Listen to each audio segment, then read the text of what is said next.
اگلے دن یونیورسٹی جاتے ہوئے وہ محمد یوسف کو مخاطب ہوئی۔ بابا جانی، آج چھٹی کے وقت آپ کو ان سے ملواؤں گی۔ وہ سنجیدگی سے بولے، جانتا ہوں بیٹا، اور ایسا کرنا ضروری بھی ہے۔ غالباً رات کو اسے کال پر بات بھی کرتی رہی ہوگی۔ جی بابا جان، وہ سر جھکاتے ہوئے دھیرے سے بولی۔ پہلے ان کی کال آئی تھی اور پھر بسما سے گپ شپ کرتی رہی۔ محمد یوسف گہری سوچ میں کھو گئے۔ آپ کو برا لگا؟ شمیمہ کا لہجہ اندیشوں سے پر تھا۔ محمد یوسف نے نفی میں سر ہلایا۔ نہیں، تھوڑا ڈر لگ رہا ہے۔ ڈر کیسا بابا جان؟ شمیمہ حیران تھی۔ ایک بات سچ سچ بتاؤ گی؟ وہ پر اعتماد لہجے میں بولی۔ جھوٹ بولنا سیکھا ہوتا تو کوشش بھی کر سکتی تھی۔ کیا اپنی تربیت میں کوئی ایسا جھوٹ پاتے ہیں؟ نہیں بیٹا۔ محمد یوسف کا لہجہ کھویا کھویا سا تھا۔ لیکن بیٹیوں کے کچھ راز ایسے ہوتے ہیں جنہیں چھپانا ان کی مجبوری ہوتی ہے۔ اگر چھپانے کی بات ہوتی تو خاموش ہو جاؤں گی۔ جھوٹ بول کر چھپانا دھوکہ دہی کہلاتا ہے، اور آپ کی شمورانی کسی غیر کو دھوکہ نہیں دے سکتی تو پھر اپنے بابا جانے کو کیسے دے گی؟ اس نے جھجکتے ہوئے پوچھا۔ کیا مویہ کے سامنے نقاب اتارا تھا؟ وہ مستفسر ہوئی۔ آپ نے آپ سے اجازت مانگی ہوتی تو کیا جواب ملتا؟ محمد یوسف نے گہرا سانس لیا۔ مجھے ایسے ہی سوال کی توقع تھی۔ وہ سرت سے بولی۔ برا لگا ہو تو معاف کر دیں، سمجھوں کہ کچھ پوچھا ہی نہیں تھا۔ وہ ہلکا سا مسکرایا۔ رشتے کی نیت سے لڑکا لڑکی ایک بار ایک دوسرے کو دیکھ سکتے ہیں۔ سین میں بھری گھٹن کو اس نے اطمینان بھرے گہرے سانس سے خارج کیا۔ آج آپ دونوں کی ملاقات کے بعد ان کے بارے میں آپ کی رائے لوں گی اور پھر اس گنجائش کا فائدہ اٹھانے کی کوشش کروں گی۔ اگر میں نے اسے رد کر دیا اور تمہارے قابل نہ سمجھا تو؟ وہ اعتماد سے بولی۔ وضاحت نہیں مانگوں گی اور نہ آپ کو قائل کرنے کی مجھ میں جو توانائی ہے اس کو خرچ کروں گی۔ اگر اب بھی میں اپنی شمورانی پر فخر نہ کروں تو مجھ سے ناشکرا کون ہوگا؟ اس کے لہجے میں شفقت اور محبت کوٹ کوٹ کر بھری تھی۔ جو لڑکی یہ سمجھتی ہے کہ پیدائش سے جوانی تک حفاظت کرنے والا سچا خیر خواہ اس کے جوان ہونے کے بعد اپنی ذمہ داریوں سے قابل ہو گیا ہے تو وہ بے وقوف ہے۔ 22 سال تک آپ کے سائے تلے دنیا کے سرد و گرم سے محفوظ رہی ہوں۔ جب تک کسی ایسے کے حوالے نہیں کریں گے جو آپ کی ذمہ داری کو احسن طریقے سے نبھانے کی صلاحیت رکھتا ہو، تب تک جان نہیں چھوڑنے والی۔ محمد یوسف کا دل شکر سے لبریز ہو گیا تھا۔ بیٹی کی تربیت میں کوئی کوتاہی ہوئی بھی تھی تو کریم رب نے زندگی کے نازک موڑ پر اس کچی کو سامنے آنے نہیں دیا تھا۔ آنکھوں کی نمی صاف کرنے کو اس نے رومال نکالا، لیکن شمیمہ رانی رومال چھپٹتے ہوئے اپنی آنچل کا پلو اس کی آنکھوں پر پھیرنے لگی۔ بابا جانی، یقیناً آپ مجھے خفا نہیں کرنا چاہیں گے، وہ جذباتی لہجے میں بولا۔ یہ خوشی اور شکر کے آنسو ہے بیٹی۔ خوشی کا اظہار رو کر کرنے سے بہتر ہے خوشی ظاہر ہی نہ کی جائے۔ معلوم بھی ہے ان مقدس آنکھوں میں آنسو دیکھ کر مجھ پر کیا قیامت گزرتی ہے۔ وہ گلوکیر ہو گئی تھی۔ بس میں تھوڑا ہوتا ہے شمرانی۔ بیٹی کا ہاتھ تھام کر ہونٹوں سے لگایا اور پھر اس کے سر پر ہاتھ رکھتے ہوئے بولا۔ اللہ سب بیٹیوں کے نصیب اچھے کرے۔ آمین کہہ کر اس نے دروازے کی طرف ہاتھ بڑھایا کہ کار یونیورسٹی کی پارکنگ میں پہنچ گئی تھی۔ بسما اس سے پہلے پہنچی ہوئی تھی۔ اسے کلاس روم میں داخل ہوتے دیکھ کر وہ جلدی سے کھڑی ہوئی اور بازو پکڑ کر باہر لے آئی۔ اب دوبارہ ساری باتیں بتاؤں؟ رانی جی، مجھے نیند نہیں آ رہی، توجہ سے نہ سن سکی نا؟ پسندیدہ گوشے کی طرف قدم بڑھاتے ہوئے وہ بے صبری سے مستفسر ہوئی۔ صبح ناشتہ کیا تھا؟ شمیمہ نے سنجیدگی سے پوچھا۔ بسما نے منہ پسورا۔ بس نکلنے کے ڈر سے ایک پیالی چائے ہی لے سکی تو پہلے پراٹھا کھا لو۔ لنچ باکس نکال کر شمیمہ نے اس کی طرف بڑھایا۔ ورنہ بھوک کی وجہ سے تم دوبارہ توجہ نہیں دے سکو گی۔ مویہ بھائی کی صحبت میں ایک دن گزار کر نقاب پوش حسینہ نے جبتیں مارنا بھی سیکھ لیں، معنی خیز انداز میں کہتے ہوئے اس نے لنچ باکس کھولا۔ خیر، اس طنز کے پیچھے میرا فائدہ پوشیدہ ہے، اس لیے جانے دیتی ہوں۔ شمیمہ کھلکھلا کر ہنسی۔ 2 پراٹھے ہیں، صرف ایک کھانا ہے، دوسرا میں اور معاویہ آدھا آدھا کھائیں گے۔ جمعہ ایک دن ہوا اظہار محبت کو، اور عید کی طرح دوپہر کا کھانا لے آئی ہو رانجھے میاں کے لیے۔ انہیں آدھا پراٹھا دوں گی اور تم پورا چٹ کر لو گی۔ پھر بھی اعتراض کر رہی ہوں نا، ناشکری لڑکی۔ وہ صاف گوئی سے بولی، ہاں، کیونکہ میں اپنے اور پراٹھوں کے درمیان کسی اور کو برداشت نہیں کر سکتی۔ وہ جذباتی ہوئی، وہ کوئی نہیں، پراٹھا بنانے والی کے جسم و جاں کا مالک ہے۔ ایک دن میں کتنی بے باک ہو گئی ہو میری شرمیلی سہیلی۔ بسما نے افسوس سے سر ہلایا۔ اپنی حرکات اور زبان پر اختیار کھوتی جا رہی ہوں بسما۔ اس کے مذاق کو بھی شمائمہ نے سنجیدگی سے لیا۔ مذاق کر رہی تھی یار، بسما نے فوراً ہی تسلی دی۔ تم کون سا چوک پر کھڑے ہو کر اعلان کر رہی ہو؟ اپنی قریبی سہیلی کے سامنے ایسی باتوں کا انکشاف بے باکی نہیں، اظہار حقیقت کہلاتا ہے۔ کل کو بیچاری اور معصوم بسما کو بھی کوئی چاہنے والا ملے گا تو سب سے پہلے تمہارا ہی دماغ چاٹے گی نا۔ شمائمہ بے ساختہ ہنستی تھی۔ وہ پیریڈ کے آغاز تک وہیں بیٹھی گپیں ہانکتی رہیں، اور شمائمہ کے پاس تو بس ایک ہی موضوع تھا۔ اس کی حالت دیکھ کر بسما نے موضوع تبدیل کرنے کی کوشش نہیں کی تھی۔ شمائمہ کا یہ کہنا کہ وہ آج معاویہ اور اپنے والد صاحب کو ملائے گی، بسما کو دلی طور پر پرسکون کر گیا تھا۔ شمائمہ کو اس نے جتنا واقع دار سمجھا تھا، وہ اس سے تھوڑا زیادہ ہی پاکیزہ خیالات کی مالک نکلی تھی۔ کسی لڑکے کو پسند کرتے ہی اپنے والد صاحب کو نہ صرف آگاہ رکھنا بلکہ فوراً لڑکے سے ملانا شریف اور خاندانی لڑکیوں کا خاصہ ہوتا ہے۔ شمائمہ کے بارے میں دل کے کسی گوشے میں ایسا ویسا خیال موجود بھی تھا تو اس وضاحت سے پاپ بن کر اڑ گیا تھا۔ اس دن معاویہ 2 اسباق کے بعد بااسرار اسے کیفیٹیریا میں لے آیا تھا۔ نشست سنبھال کر اس نے دھیرے سے پوچھا، پڑھائی کو قربان کرنا ضروری تھا؟ پڑھائی کی اہمیت مجھ سے زیادہ ہے؟ اس نے خفا ہونے میں دیر نہیں لگائی تھی۔ شمائمہ نے گلہ کیا، آپ خفا اتنی جلدی ہو جاتے ہیں، اور میں نے اپنی نہیں آپ کی پڑھائی کی بات کی تھی۔ تم سے گفتگو کے بغیر چین بھی تو نہیں آتا نا؟ شمائمہ ناز سے مسکرائی، بابا جان کہتے ہیں لڑکی لڑکے کو نسبت طے ہونے سے پہلے یوں ملاقاتیں نہیں کرنا چاہیے۔ معاویہ لہجے میں دنیا جہان کا درد سموتے ہوئے اداسی سے بولا۔ چچا جان کو ایسا سخت حکم دیتے ہوئے معاویہ غریب پر ترس بھی نہیں آیا۔ اس نے گھبرا کر کہا، اداس کیوں ہوتے ہیں؟ میں بندوبست کر لوں گی نا۔ مجھے زندہ دیکھنا چاہتی ہو تو بندوبست کرنا پڑے گا۔ اللہ پاک نہ کرے آپ کو کچھ ہو۔ وہ گھبرا گئی تھی۔ خالی دعا نہیں دو، اسے کام چلے گا۔ چچا جان کو بتلاؤ کہ ہم بیہودہ اور فضول گفتگو نہیں کرتے، بلکہ شمائمہ رانی جیسی پاکیزہ مقدس لڑکی کے بارے تو بولتے ہوئے بھی احتیاط کرنا پڑتی ہے۔ شاعر کہتا ہے، لفظ جب تک وضو نہیں کرتے ہم تیری گفتگو نہیں کرتے، اور میں تو الفاظ کو وضو نہیں غسل کرا کے اپنی رانی سے محو گفتگو ہوتا ہوں۔ آپ بھی نا؟ وہ شرما گئی تھی۔ وہ لفاظی کرتا ہوا بولا، ویسے شمائمہ نام جس نے بھی رکھا ہے وہ سوچ کر رکھا ہے۔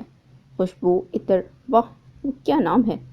ساتھ میں رانی کا لاحقہ لگا تو رہی سہی کسر بھی پوری کر دی۔ وہ حیا آلود لہجے میں بولی، میرا نام آپ کو اچھا لگتا ہے؟ اس نے معنی خیز لہجے میں جواب دیا، صرف نام نہیں، باتیں بنانا کوئی آپ سے سیکھے۔ کیا کھاؤ گی؟ معاویہ نے موضوع تبدیل کیا۔ وہ جلدی سے بولی، چائے پیتے ہیں نا؟ خالی چائے؟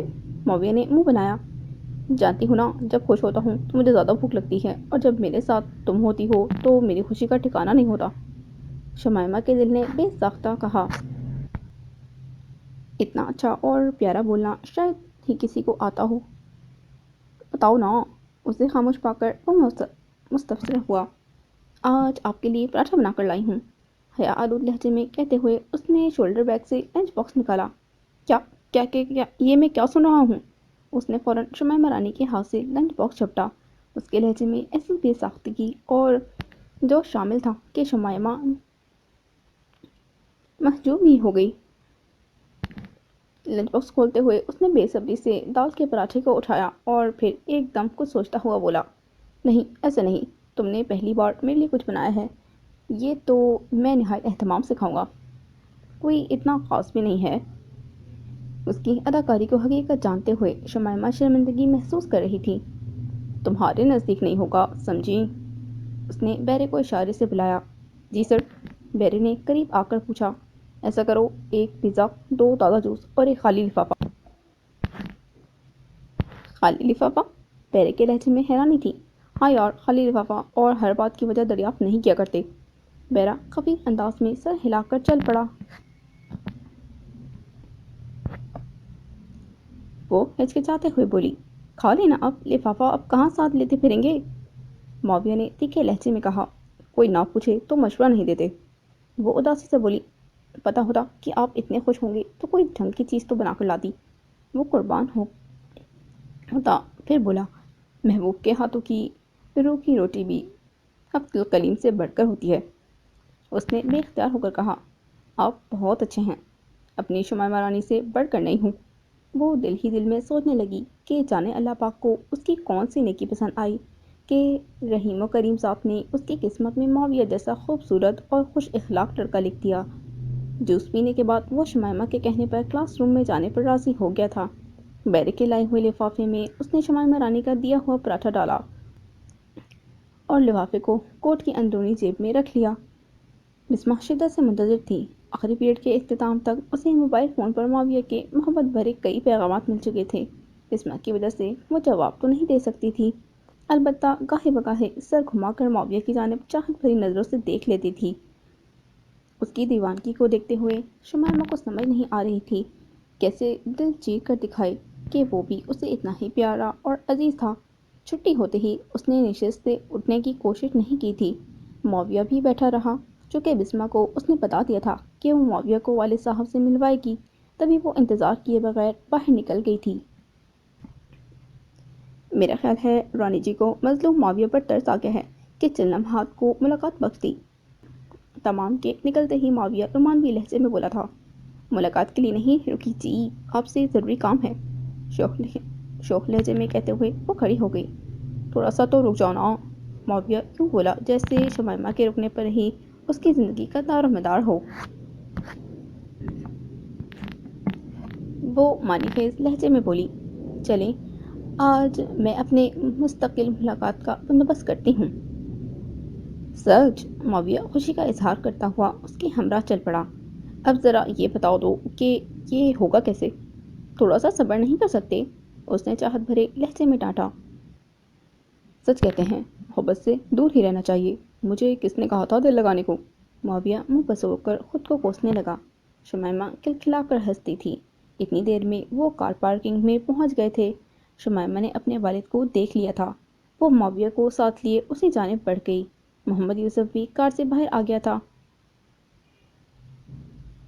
معاویہ، یہ ہے میرے بابا جانی جو دنیا کے سب سے اچھے، پیارے اور عظیم بابا جان ہیں۔ یہ کہہ کر وہ محمد یوسف کی جانب متوجہ ہوئی۔ بابا جانی، یہ معاویہ ہیں، تمہارے والد، اور ڈرائیور کی وردی میں؟ معاویہ شرمندہ رہ گیا۔ تم مذاق کر رہی ہو یا مجھے سمجھنے میں غلطی ہو رہی ہے؟ مذاق کیسا؟ یہ میرے بابا جانی ہیں اور فخر ہے مجھے کہ میں ان کی بیٹی ہوں۔ معاویہ کا حیران ہونا اس کے لیے انوکھا ہی تھا۔ تم ڈرائیور کی بیٹی ہو؟ معاویہ متوحش انداز میں چلایا۔ ہاں، مگر آپ غصہ کیوں کر رہے ہیں؟ شمائمہ روحانسی ہوئی۔ کیا حال ہے بیٹا؟ محمد یوسف نے مسافر کو ہاتھ بڑھایا۔ ٹھہرو بٹے، نحوست بھرے انداز میں ہاتھ اٹھا کر وہ شمائمہ کی جانب متوجہ ہوا۔ تم ایک ڈرائیور کی بیٹی ہو؟ مجھے یقین نہیں آ رہا۔ آپ بابا جان سے کس لہجے میں بات کر رہے ہیں؟ شمائمہ ہکا بکا رہ گئی۔ بکواس بند کرو، بھاڑ میں جاؤ تم اور تمہارے ڈرائیور بابا۔ حد ہوتی ہے بے شرمی اور بے حیائی کی۔ اور بڈھے، تم اپنی بیٹی کو لگام نہیں دے سکتے؟ اس بد شکل کو برقع پہنا کر امیر لڑکوں کو پھانسنے پر لگایا ہوا ہے۔ غصے کی شدت میں اس کے منہ سے الٹی سیدھی بکواس نکلنا شروع ہو گئی تھی۔ شمائمہ کاٹو تو بدن میں لہو نہیں کی زندہ مثال بنی کھڑی تھی۔ دماغ میں آندیاں نہیں جھکڑ چلنا شروع ہو گئے تھے۔ معاویہ کے اس روپ کے بارے میں تو اس نے خواب میں بھی نہیں سوچا تھا۔ بیٹا، یقیناً آپ کو غلط فہمی ہوئی ہے۔ ٹھنڈے مزاج کے محمد یوسف بات کی تہہ تک پہنچ گئے تھے۔ دوبارہ بیٹا کہا تو تھوڑا توڑ دوں گا، صاحب کہہ کر مخاطب کرو۔ چند ٹکے کے ڈرائیور ہو، اپنی حیثیت پہچان کر زبان کھولا کرو۔ وہ مزید بگڑ گیا تھا۔ سمجھ میں نہیں آ رہا تھا اتنی بڑی غلطی کیسے ہوئی تھی۔ جس لڑکی کو وہ سیٹ زادی سمجھ کر ناز برداریوں میں لگا ہوا تھا، وہ ایک ڈرائیور کی بیٹی تھی۔ اس سے بڑھ کر اور کیا مذاق ہو سکتا تھا؟ میں سیٹ عبد الکریم صالح کا ڈرائیور ہوں، تمہارا نہیں۔ اس کی بےہودہ گوئی محمد یوسف سے برداشت نہیں ہوئی تھی۔ معاویہ چلایا، تم جیسوں کو ڈرائیور رکھنا بھی میں تو ہی سمجھتا ہوں، احمق بڈھے۔ دولت مند ہونے کا مطلب یہ نہیں کہ تم بولنے کی تمیز ہی نہ رکھو۔ محمد یوسف کو بھی غصہ آ گیا تھا۔ ڈرائیور ہو تو لہجہ بھی ڈرائیور والا ہی رکھو۔ معاویہ نے اس کے گریبان میں ہاتھ ڈال کر جھٹکا۔ میں سیٹھ محمد علی صدیقی کا بیٹا ہوں، سمجھے؟ معاویہ! شدت کھڑی شمائمہ ہڑبڑاتے ہوئے ہوش میں آئی اور اس نے معاویہ کے چہرے پر تھپڑ رسید کر دیا۔ جان سے پیارے بابا جانی کی توہین اس سے برداشت نہیں ہو سکی تھی۔ تمہاری یہ جرت کہ معاویہ پر ہاتھ اٹھاؤ! 2 ٹکے کی بدچلن عورت، تمہاری یہ ہمت! محمد یوسف کو ایک جانب دھکا دیتے ہوئے وہ خطرناک ارادے سے شمائمہ کی جانب بڑھا، جو خوف، ذلت اور غصے کی شدت سے کانپنے لگ گئی تھی۔ چڑی سا دل اور موم سے اعصاب رکھنے والی معصوم اور کمزور لڑکی کے سوچنے سمجھنے کی صلاحیتیں جواب دے گئی تھیں۔ ان کا شور شرابہ سن کر کافی طلبہ اکٹھے ہو گئے تھے۔ اب تک ان کی سمجھ میں جھگڑے کا سر پیر نہیں آیا تھا۔ عقیل بھی معاویہ کا منتظر تھا۔ معاویہ کو غصے میں دیکھ کر وہ قریب آ گیا تھا۔ چونکہ وہ اس کہانی سے پہلے سے واقف تھا، اسے حقیقت تک پہنچنے میں کوئی مشکل پیش نہیں آئی تھی۔ پہلے تو وہ جھگڑا ختم ہونے کا انتظار کرتا رہا، مگر جو ہی بات بڑھنے لگی اس نے آگے بڑھ کر معاویہ کو پکڑ لیا۔ کیا کر رہے ہو؟ ہوش کے ناخن لوگو! چھوڑو مجھے، بتاتا ہوں رافع کو کہ کیسے معاویہ علی صدیقی پر ہاتھ اٹھاتی ہے۔ آوارہ، بدکار، بازاری! معاویہ کے منہ سے مغلظات کا طوفان ابل پڑا تھا۔ بشکل گھناؤنی کی یہ منحوس صورت دیکھو اور معاویہ علی صدیقی سے شادی کے سپنے دیکھو۔ ٹھنڈے ہو جاؤ یار، سب ٹھیک ہو جائے گا۔ اسے مضبوطی سے پکڑتے ہوئے عقیل نے محمد یوسف کو آواز دی، جو معاویہ کے دھکے سے گر کر بڑی مشکل سے اٹھا تھا۔ چچا جان پلیز آپ یہاں سے چلے جائیں، یہ غصے میں پاگل ہوا ہے اور کچھ بھی الٹا سیدھا کر سکتا ہے۔ عقیل کی بات سنتے ہی وہ بیٹی کی جانب بڑھے، جو لرزتی کانپتی سہمتے ہوئے انداز میں معاویہ کو دیکھ رہی تھی۔ سمجھ سے معاویہ کا فیض و غضب باہر تھا۔ اس کا پیارا محبوب، اس کا ہونے والا سرتاج، اس پر شیدا اور قربان ہونے والے معاویہ کو جانے ایک دم کیا ہو گیا تھا۔ لگ رہا تھا کہ کوئی بھیانک خواب دیکھ رہی ہو۔ چلو بیٹی! ہاتھ پکڑ کر محمد یوسف نے کار کی طرف کھینچا۔ اس کے حواس ماحول کا ادراک کرنے سے قاصر ہو گئے تھے۔ باپ کے ساتھ کار کی طرف جاتے ہوئے بھی اس کی نظریں کف اڑاتے معاویہ کے چہرے پر گڑی تھیں۔ اسے بٹھا کر خود محمد یوسف ڈرائیونگ سیٹ پر بیٹھا اور کار کو ریورس کر کے یونیورسٹی کے گیٹ کی طرف موڑ دیا۔ محمد یوسف اور شمائمہ کے جاتے ہی بھیڑ چھٹ گئی تھی۔ عقیل معاویہ کو کھینچ کر اس کی کار میں لے آیا تھا۔ پانی کی بوتل اس کی جانب بڑھاتے ہوئے عقیل نے کہا، حلق گیلا کر لو، کافی توانائی خرچ کر چکے ہو۔ معاویہ کا چہرہ غصے سے لال بھوکا ہو رہا تھا۔ بوتل منہ سے لگا کر وہ کٹاکٹ پیتا گیا۔ 1.5 لیٹر کی آدھے سے زیادہ بوتل معدے میں انڈیل لی تھی۔ اب بتاؤ یوں آپس سے باہر ہونے کا کیا مطلب تھا؟ عقیل نے تفتیش کا آغاز کیا۔ تم نہیں جانتے۔ دانت پیستے ہوئے اس نے زہر آلود نظریں عقیل پر جمائیں۔ عقیل نے کہا، جو بات مجھے معلوم ہے اس پر اتنا غصہ کرنا کسی لحاظ سے جچتا نہیں۔ معاویہ علی صدیقی نے 4-5 دن ایک بدشکل لڑکی پر ضائع کر دیے جو ڈرائیور کی بیٹی تھی۔ لعنت ہے یار! وہ سخت چلایا ہوا تھا۔ تو عقیل نے کندھے اچکائے، غلطی کس کی ہے؟ یعنی میں غلطی پر ہوں اور وہ حق پر ہے؟ عقیل کے معنی خیز سوال پر معاویہ بھی بھڑ گیا۔ عقیل صاف کوئی سے بولا، 2 + 2 کو میں 4 کی بجائے 1 کم 5 کہہ سکتا ہوں، اور مطلب تو 1 ہی بنتا ہے۔ معاویہ نے احتجاج کیا، اتنا قیمتی شولڈر بیگ، اعلیٰ سینڈل، امپورٹڈ چشمہ، یونیورسٹی آمد و رفت کو نئی ماڈل کی مرسیڈیز، وہ کیا بھلی سی کہاوت ہے، خارشی گتیا مخمل کی جھول، اور غلطی پھر بھی میری ہے۔ کبھی اس نے کہا ہو وہ امیر والدین کی بیٹی ہے یا تمہارے پوچھنے پر غلط بیانی کی ہو، اسے پہلے ہی دن وضاحت کر دینا چاہیے تھی کہ ڈرائیور کی بیٹی ہے۔ اعلیٰ پہناوے اور کار پر یونیورسٹی آنے سے وہ سیٹھ زادی تو نہیں ہو گئی نا؟ دیکھنے والوں کو تو یہی لگتا ہے۔ معاویہ لڑائی پر اتر آیا تھا۔ غزالہ کے والد کیا کرتے ہیں؟ عقیل نے اپنی خوش شکل ہم جماعت کا نام لیا۔ کیا پتا؟ معاویہ کے لہجے میں حیرانی تھی۔ بسمہ کے والد؟ کبھی پوچھنے کی نوبت نہیں آئی۔ سہرش کے ابا؟ عقیل اسے زج کرنے پر تلا تھا۔ میں نے جماعت کی لڑکیوں کے خاندان میں PhD نہیں کرنا۔ معاویہ نے منہ بنایا، پھر شمائمہ پر اعتراض کے ساتھ، کیا تم نے اس کے والد کے متعلق پوچھا تھا؟ ضرورت ہی محسوس نہیں ہوئی۔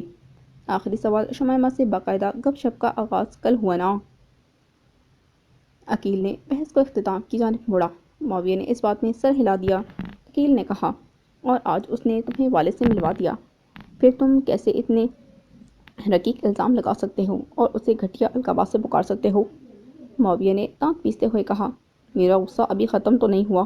اس بدشکل کے ساتھ تو میں وہ سلوک کروں گا کہ یونیورسٹی چھوڑ کر بھاگنے پر مجبور ہو جائے گی۔ معاویہ، ہم دونوں کی دوستی کو 3-4 سال ہونے کو ہیں اور آج تک میں نے تمہارے کسی فعل سے اختلاف نہیں کیا، لیکن اس بات کی اجازت میں بالکل نہیں دے سکتا کہ تم شمائمہ کے خلاف کچھ الٹا سوچو۔ معاویہ نخوت سے بولا، اجازت مانگی کس نے ہے؟ عقیل اسے سمجھانے لگا، یار جتنا ہو گیا کافی ہے، وہ غریب لڑکی ہے، تمہارے مقصد سے انجان، فطرت سے ناواقف، غلط فہمی اور معصومیت کی اسے مزید سزا نہ دینا۔ یقین کرو تمہیں غصے میں دیکھ کر وہ کانپ رہی تھی۔ گاؤن بھی اس کے جسم میں ہونے والی لرزش کو چھپا نہیں پا رہا تھا۔ چڑیا سا دل ہے بیچاری کا۔ باقی اس نے محبت کرنے کا ہی جرم کیا ہے نا؟ کیا برا کیا؟ شادی کرنے کے بارے میں ہی سوچا تھا نا؟ کون سا قیامت ٹوٹ پڑی؟ اور معاویہ علی صدیقی کے 5 دنوں کا ضیاع تمہاری نظر میں کسی اہمیت کا حامل نہیں؟ اس کا قصور ہے۔ عقیل اپنی رائے پر ڈٹا تھا۔ معاویہ نے کہا، جانتے ہو میرے پاس سب سے بڑی دلیل کیا ہے؟ مجھے نہیں لگتا کہ تمہارے پاس کوئی دلیل ہے جو مجھے قائل کر دے۔ معاویہ علی صدیقی کا کسی کو ناپسند کرنا ہر دلیل سے بڑھ کر ہے۔ عقیل نے منہ بنایا، یہ صرف تمہارے نزدیک اہم ہو سکتا ہے۔ وہ خود غرضی سے بولا، میری زندگی میں سب سے پہلے اپنی ترجیحات اور خواہشات کا نمبر آتا ہے۔ اس لڑکی کی وجہ سے مجھے توہین محسوس ہوئی ہے، بلکہ اس کے قریب ہونے کے انکشاف نے مجھے اپنی ہی نظروں میں شرمندہ کر دیا ہے۔ کیسے معاف کر سکتا ہوں؟ کیا کرو گے؟ جلد ہی دیکھ لو گے۔ معاویہ نے چابی گھما کر کار سٹارٹ کی۔ عقیل خاموشی سے نکل گیا تھا۔ اس نے بساط پر پھر شمائمہ کی طرفداری کر لی تھی۔ مزید اسے تو نہ شمائمہ سے کوئی لگاؤ تھا اور نہ معاویہ کی کڑوی کسیلی باتیں سننے کا شوق۔ یونیورسٹی سے نکل کر محمد یوسف نے شمائمہ کی طرف دیکھا، جو سر جھکائے بیٹھی تھی۔ وہ سامنے دیکھنے لگا۔ اسے غصے پر قابو پانے میں چند منٹ لگے تھے۔ جلد ہی غصے کو جھٹک کر وہ صورتحال کا جائزہ لینے لگا۔ دماغ میں کافی سوال گردش کر رہے تھے، لیکن شمائمہ کی حالت ایسی نہیں تھی کہ اسے استفسار کی جرأت ہوتی۔ شمائمہ رانی نہایت ذوق رنج، حساس اور ڈرپوک تھی۔ گنے کے رس والی ریڑھی دیکھ کر اس نے کار روک دی۔ اپنے اور شمائمہ کے لیے رس کا بتا کر وہ اس سیٹ سے ٹیک لگا کر بیٹھ گیا۔ ریڑھی والے نے 2 بڑے گلاس انہیں تھما دیے تھے۔ خلاف توقع شمائمہ نے بغیر تردد کے رس کا گلاس تھام لیا تھا۔ گلاس خالی کر کے محمد یوسف نے ریڑھی والے کو پیسے دیے اور اگنیشن میں چابی گھما کر گفتگو کا آغاز کر دیا تھا۔ میرے بارے میں اس کی لا علمی اتفاقی تھی یا تمہاری کوششوں کی مرہون منت؟ جواب کے لیے اسے زیادہ انتظار نہیں کرنا پڑا تھا۔ شمائمہ کی بھرائی ہوئی آواز بھری، آپ کو کیا لگتا ہے؟ وہ تکن سے بولے، میری بیٹی غلط بیانی نہیں کر سکتی۔ پھر پوچھا کیوں؟ اس کا غصہ میری سمجھ سے باہر تھا۔ محمد یوسف نے سوال تبدیل کیا۔ وہ صاف گوئی سے بولی، میری بھی۔ تم نے کہا تھا کہ قدم بڑھانے میں پہل اس نے کی تھی۔ اب بھی کہتی ہوں۔ یقیناً کار کو دیکھ کر اسے غلط فہمی ہوئی ہوگی۔ محمد یوسف نے اندازہ لگایا۔ راحیلہ باجی کا پرس، ان کے سینڈلز، امپورٹڈ چشمہ اور ایک قیمتی گھڑی، ان کی تمام اشیاء کے ہوتے ہوئے اس کا غلط فہمی میں مبتلا ہونا انوکھی بات نہیں ہے۔ تمہیں آغاز میں بات صاف کر دینا چاہیے تھی۔ محمد یوسف کے لہجے میں تنبیہ کا عنصر ناپید تھا۔ ضرور کرتی، اگر لگتا وہ مجھے دولت مند سمجھ کر تعلقات بڑھانے کی کوشش کر رہا ہے۔ وہ تو میری سیرت کے قصیدے پڑھ رہا تھا۔ اس نے تو میرا چہرہ دیکھنے میں ذرا بھر بھی دلچسپی ظاہر نہیں کی اور میں غلط فہمی میں مبتلا ہو گئی کہ امی جان میرے لیے جس قسم کے لڑکے کی تمنائیں تھیں ایسا ہی مجھے مل گیا ہے۔ آخری فقرہ کہتے ہوئے وہ گلوگیر ہوئی تھی۔ بہرحال جو ہوا اس پر مٹی ڈالو۔ محمد یوسف نے بحث کو ختم کرنا چاہا۔ شمائمہ سسکی، بابا جانی اپنی شمع رانی کو معاف کر دینا۔ کس غلطی پر؟ محمد یوسف کے ہونٹوں پر مسکراہٹ رینگی۔ نہ صرف میرا انتخاب غلط تھا بلکہ اس وجہ سے آپ کی توہین بھی ہوئی۔ میں بہت شرمندہ ہوں۔ یہ معذرت چاہنا ہی غلط ہے۔ جب طے ہو گیا تھا کہ تمہارے انتخاب کی منظوری میری اجازت کے تابع رہے گی اور مجھے وہ لڑکا پسند نہیں آیا اور اپنی بیٹی کے لیے یہ رشتہ قبول نہیں ہے، قصہ ختم۔ قصہ ختم نہیں، شروع ہوا ہے بابا جان۔ میں خود کو کبھی معاف نہیں کر پاؤں گی۔ میری وجہ سے ظالم نے آپ کا گریبان تھاما، توہین کی، گالیاں بکیں۔ اگر مجھے دل پر قابو ہوتا اور کسی امیر لڑکے میں دلچسپی نہ لیتی تو کیا یہ حادثہ ہوا ہوتا؟ نہ جانے کس سے خفا تھی، معاویہ سے، خود سے، اپنی قسمت سے، یا تینوں سے؟ وہ تمہیں پسند تھا یا اس سے محبت ہو گئی تھی؟ محمد یوسف سنجیدہ تھے۔ پسند بھی تو وہی ہوتا ہے جس سے محبت ہوتی ہے۔ وہ اپنی حیرانی پر قابو نہیں پا سکی تھی۔ پسندیدگی حرکات و سکنات، اخلاق و کردار اور عادات کی مرہون منت ہوتی ہے، جبکہ محبت تو صرف شکل دیکھ کر ہو جایا کرتی ہے۔ محمد یوسف نے کار کوٹھی کے داخلی دروازے کی طرف موڑ دی تھی۔ چوکیدار نے دروازہ کھول دیا۔ کار پارکنگ میں لے جاتے ہوئے شمائمہ کوئی جواب نہیں دے سکی۔ محمد یوسف سیٹھ عبدالکریم صالح کو کال کرنے لگا، جبکہ شمائمہ خاموشی سے کوارٹر کی طرف بڑھ گئی۔ سیٹھ صاحب کو طبیعت کی خرابی کا بتا کر وہ بھی کوارٹر میں گھس گیا۔ معاویہ کی بدتمیزی اور شمائمہ کی حالت دیکھ کر سر میں سخت درد ہو گیا تھا۔ وہ شمائمہ رانی کے قریب پہنچتا۔ جواب نہیں دیا۔ بابا جان، محبت اور پسندیدگی تو چھوڑیں، اب اسے نفرت کے قابل بھی نہیں سمجھتی۔ پر اعتماد لہجے میں اس نے کہہ تو دیا تھا، لیکن کہیں دور دل کی گہرائیوں میں درد کی لہر اٹھی تھی۔ اس کی سوچیں اتنی مزمحل اور شکستہ تھیں کہ وہ دل کو سرزش بھی نہیں کر سکتی تھی۔ محمد یوسف نے اپنی شمع رانی سے مجھے یہی امید ہے کہہ کر اطمینان کا اظہار کیا تھا۔ رات کو باپ بیٹی ایک دوسرے کے دکھاوے کو کھانا زہر مار کر رہے تھے۔ بیٹی کو تسلی دینے والے محمد یوسف کی اپنی حالت ناگفتہ بات تھی۔ اپنی توہین اور تک تو وہ آسانی سے برداشت کر گیا تھا کہ عمرہ کی باتیں سننا نوکری پیشہ غریبوں کا مقدر ہوتا ہے، لیکن بیٹی کی ناکام محبت اسے ہضم نہیں ہو رہی تھی۔ زندگی میں پہلی بار شمائمہ نے کسی لڑکے میں نہ صرف دلچسپی ظاہر کی تھی بلکہ اسے والد سے ملانے بھی لے آئی تھی، اور اس کا صاف مطلب یہی تھا کہ اس نے اپنے لیے شریک حیات پسند کر لیا تھا۔ اب یہ اس کی سادگی، معصومیت اور بھول پن ہی تھا کہ نادانستگی میں اسے ایک عیار، مطلبی، ظالم اور خود غرض شخص ٹکرا گیا تھا۔ معاویہ کے بات کرنے کے انداز سے محمد یوسف جان گیا تھا کہ وہ بیمار ذہنیت اور گھٹیا کردار کا مالک ہے۔ ایسے آدمیوں کے نزدیک ہر رشتے اور تعلق کی پیمائش دولت ہوتی ہے۔ شمائمہ کے کہنے کو تو بہت بڑا دعویٰ کر دیا تھا کہ اس کے نزدیک معاویہ کی کوئی اہمیت نہیں تھی، اور محمد یوسف نے اطمینان کا اظہار بھی کیا تھا، لیکن دل میں مختلف اندیشے پرورش پا رہے تھے۔ وہ اس صورتحال سے خوف زدہ تھا۔ شمائمہ رانی اسے جان سے بھی زیادہ عزیز اور پیاری تھی۔ اس کی پریشانیاں اور دکھ محمد یوسف کی برداشت سے باہر تھے۔ غریب ہونے کے باوجود اس نے شمائمہ رانی کو شہزادیوں کی طرح پالا تھا۔ اس کی ضروریات، خواہشات اور مطالبوں کو پورا کرنا وہ ہر کام سے مقدم سمجھتے تھے۔ یہ علیحدہ بات کہ بچپن ہی سے اس کی ضروریات اور خواہشیں سمجھداری کے سانچے میں ڈھلی ہوئی تھیں۔ وہ اپنی بات منوانے کو ضد نہیں کرتی تھی، کوئی ایسا مطالبہ نہیں کرتی تھی جس کا پورا کرنا محمد یوسف کو مشکل ہوتا، اور اب ایک دم اس کی ایسی تمنا سامنے آ گئی تھی جسے پورا کرنا محمد یوسف کے لیے ناممکن تھا۔